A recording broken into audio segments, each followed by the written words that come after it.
சர்வ வல்லவர் இயேசுவின் நாமத்தில் காலை பொழுதின் இனிய நல்வாழ்த்துக்கள். இன்றைய ஆண்டுடைய வார்த்தை சகரியா 2:8. உங்களை தொடுகிறவன் அவருடைய கண்மணியை தொடுகிறான். பிரியமானவர்களே, நம்முடைய கண்களை நாமே தொட முடியாது. நம்முடைய கண்கள் நம் சரீரத்தின் ஒரு உறுப்பாக இருந்தாலும் கண்களை நாம் அவ்வளவு எளிதாக தொட்டுவிட முடியாது.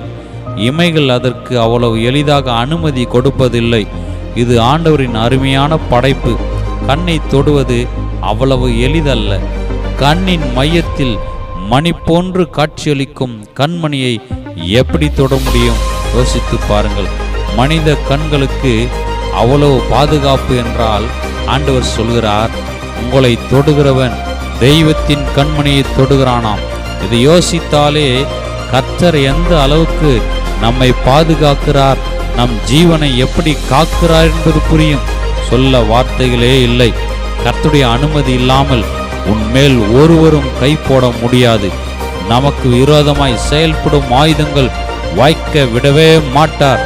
ஒரு வழியாய் நம்மை எதிர்த்து வரலாம், 7 வழியாய் தலத்திரிக்க ஓடும்படி கர்த்தர் செய்வார். பிரியமானவர்களே, கர்த்தர் நம் பட்சத்தில் இருக்கிறார். சேனைகளின் கர்த்தர் நம்மோடு இருக்கிறார். கவலை வேண்டாம், பயம் வேண்டாம், திகில் வேண்டாம். ஆண்டவர் நம்மோடு. ஜெய கிறிஸ்து முன் செல்கிறார். ஜெயமாக நம்மை நடத்தி செல்வார். ஆமென்.